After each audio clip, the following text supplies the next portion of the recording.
What's going on, everybody? Thank you for joining my channel once again. We are going to be looking at a game from the 1994 round robin tournament in Novgorod, in the former Soviet Union, in Russia, between Alexei Shirov with the white pieces and Evgeny Bareev with the black pieces. Now, this tournament had the six strongest players in the world at the time. Definitely, they were all in the top 10. The highest rated player was Garry Kasparov, who was 28-10 at the time. And as you can see up there at the top of the screen on the right hand, that was the standings of the tournament. Ivanchuk and Kasparov actually tied for first, but Ivanchuk, had the better score on tie breaks, and but they both went 7 out of 10 undefeated, each scoring 4 wins. Kramnik came in third, young Shirov fourth, Nigel Short still very strong at that time.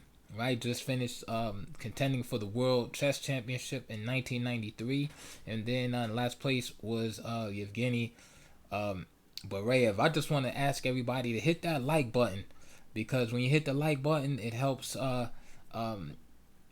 promote my videos in the YouTube algorithm so that everyone can see them. So if you can support the channel via donation, just hit that like button, the thumbs up, and that will help spread my content throughout YouTube. There's also a little map over there. That is where the tournament took place in Novgorod, and of course, it's in Russia. So right now, let's get right to our game. This is gonna be a miniature game, a short game, but a good game. Alright, so let's get right into it. So the game started out e4 from Alexei, Mr. Fire on board Shirov, e6, French defense. For those of you who do not know, Bareev was a known specialist and lover of the French defense, like Victor Korchnoi. So he always played the French. d3, a little offbeat move here, but it's going to lead into a King's Indian attack. This move, knight d2, prevents the early trade of queens after black may decide to exchange on e4. So knight f6, putting more pressure on e4.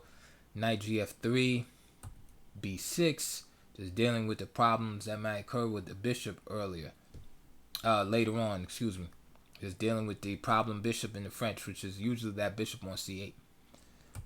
c3, g3, of course, is possible. c5, and black has no problems out of the opening in g3. And now you can see how the game is starting to transpose into King's Indian attack. So let me just say, the main themes in this short game are going to be the long diagonal from h1 to a8, and an open file. That's what we're going to talk about from the d file. Right, those are going to be the main topics here. Game continue, bishop a6. All right, so right off the back, French specialist, he deals with his problematic bishop right on c8. He gets it out in the open, gets it in the game.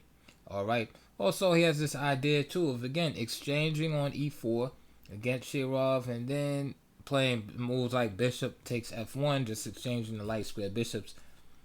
The game looks very drawish after that. Shirov plays c4. He avoids this, keeps the tension on the board. Black has a choice. He could try to lock up the position with d4, or he can exchange on e4. Alright, or he can ignore altogether.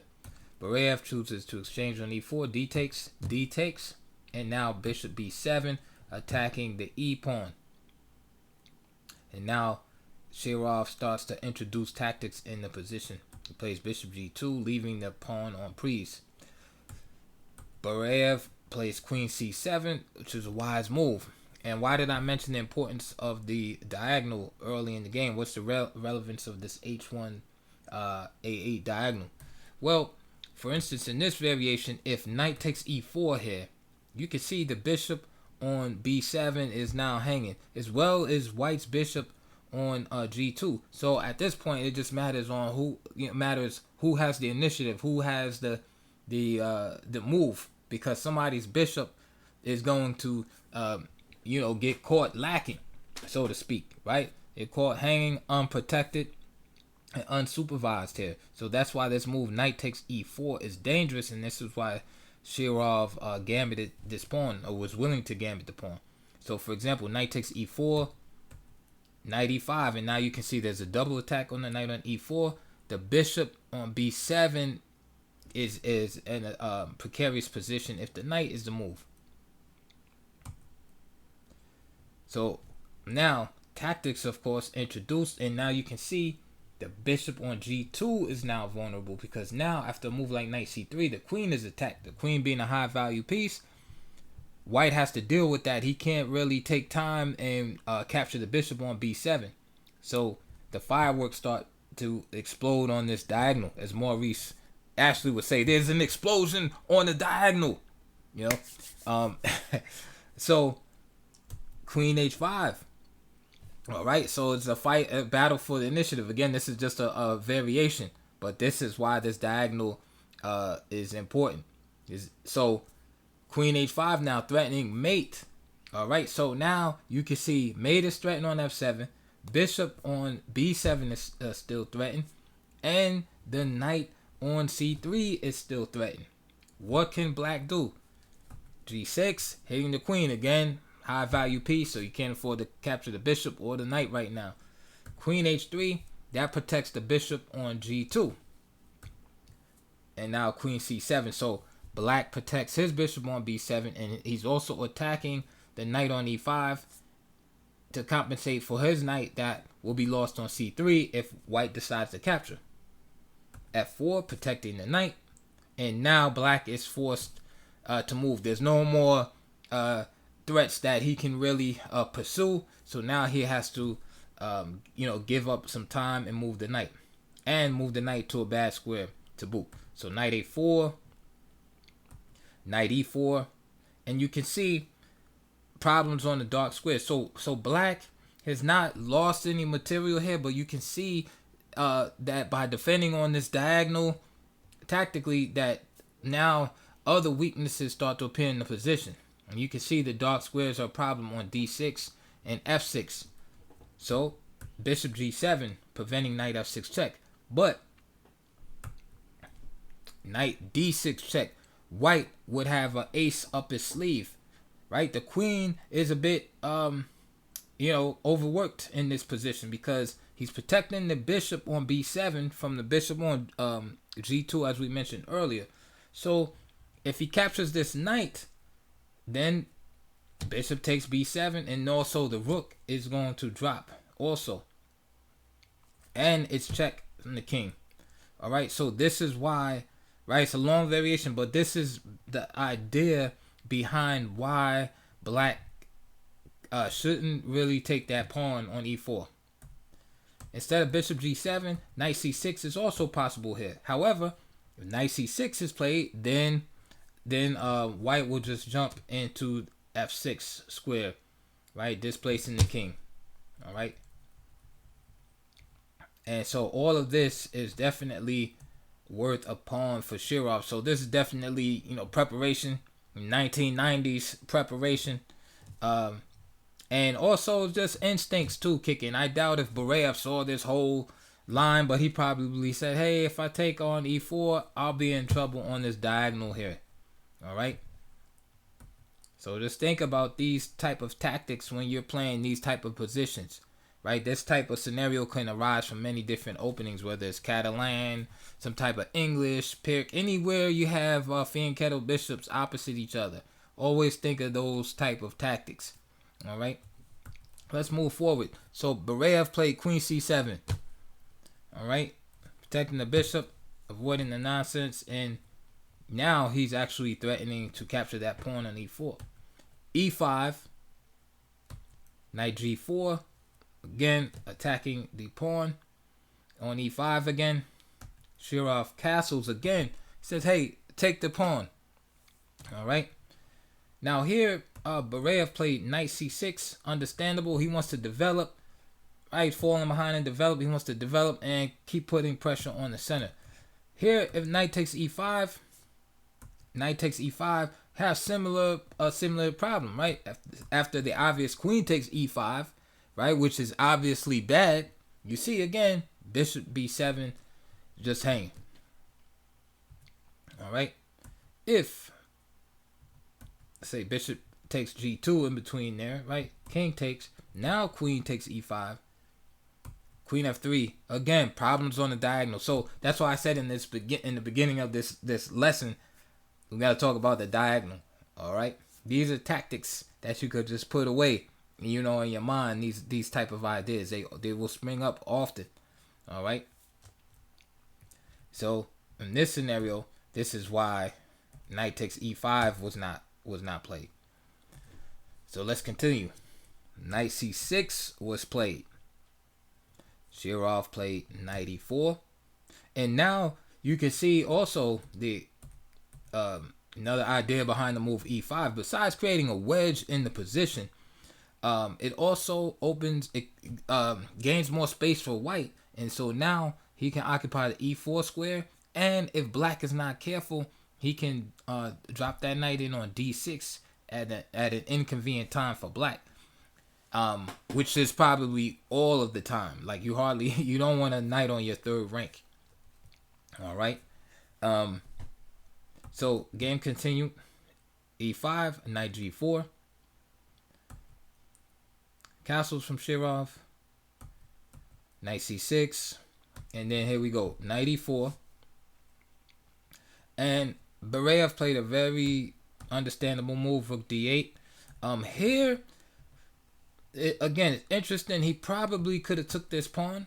Okay, this is like pre-engine era, and so I don't blame Bareev for not taking this pawn. The play is double-edged and probably is drawish, but me using the engine, I saw knight c takes e5, knight takes e5 here. Okay, now of course if you can see the green highlights the pieces that are attacked.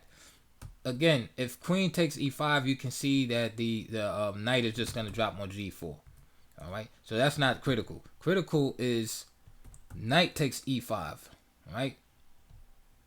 But bishop f4. So this is what Bareev was probably considering. Okay, now he's in this pin. And again, why put yourself through all of that just for a pawn, right? Then let's say rook d8 now. But now tactics again. Bishop takes e5. Queen takes e5. Right? Rook d1 loses. Right? If you try to go here, that just loses material. So queen takes e5. And now check. Okay? Very inconvenient for black. He has to do rook d7. And now you have this pin. Rook fd1. Only move is queen c7. Alright? And again, this is the type of game that white wants to play. Like black probably can hold this position. Remember, black is still up a pawn, but we have to say white definitely has adequate compensation here. So it's like, do you really want to play like this as black?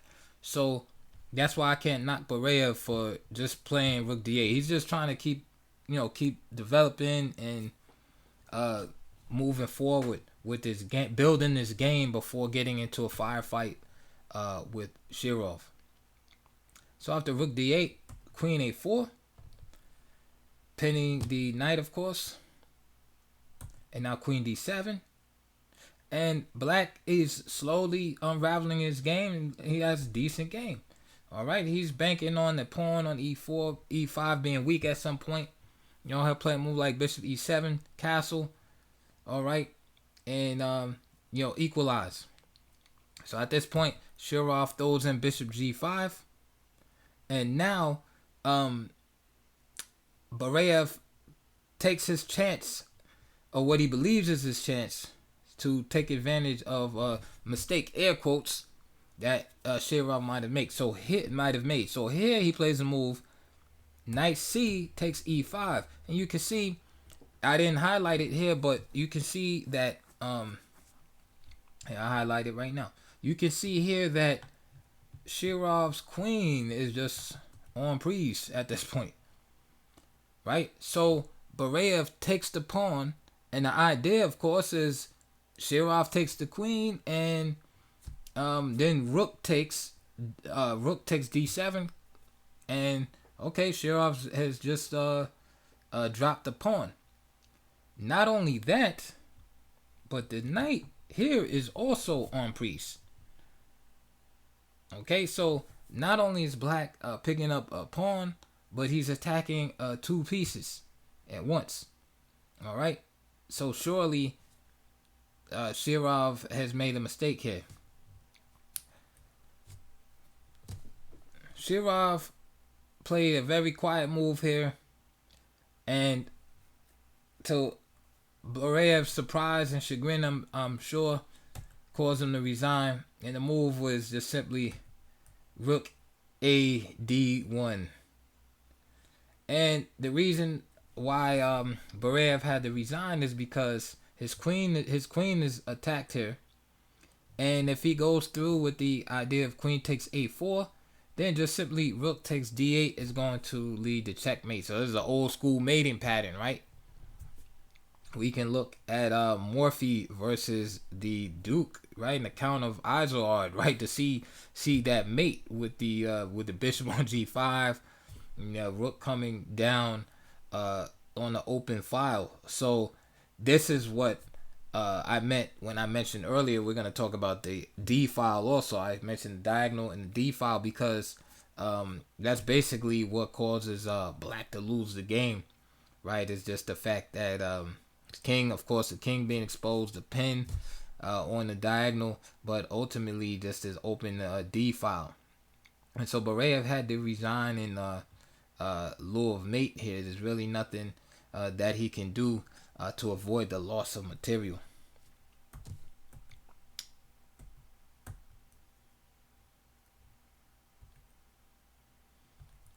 So better for Bareev here. Instead of knight c takes e5, which is a mistake, there's knight d4. Okay, and as you can see already, knight d4, queen is still attacked on a4, right? And of course, Shirov, if he plays queen takes d7, then just simply rook takes d7 is possible. And so it doesn't really want to do that. So queen d1 is probably the best. Bishop takes e4. Knight takes e4. Bishop takes and black is going to be better here. So as you can see by the tournament score sheet, Bareev did have a bad tournament and looked like he was on his way to equality, but he just like had some kind of oversight here, and then next thing you know, the game was decided here. So that was like a quick game. That game only lasted 15 moves, but I hope you enjoyed that. Again, get in those comments below. Let me know what you think. And again, please hit that thumbs up button. And if you want to subscribe, there's over, I want to say like 700 videos on my channel. And a lot of people will comment on the channel and they'll be like, man, this is a great channel. I never heard of your channel. It's because I don't know. I guess I haven't, put a lot of viral videos up or, things like that. But like I said, if you smash the thumbs up button, that is going to push the video. And the more people get in there and hit those thumbs up, the like button, that's probably even more powerful than anything, because that lets the people know, like, hey, this video is good. People are actually liking the video. If you just comment and say you like the video, that's good too. But the thumbs up, that's money right there. So anyway, thank you once again for listening. I would love to hear your comments on this game. And also too, another tidbit is about the city of Novgorod. It's a very ancient city, like over 1,000 years of history in that Russian city. So if anybody is from there or been there before, get in those comments too. You know what I mean? Let us know what's up. Seems like a beautiful city to visit. So, all right, guys. Anyway, I'll talk to you guys. I'll see you guys later. I look forward to hearing your comments, and I'm gonna catch up with you guys in the next video.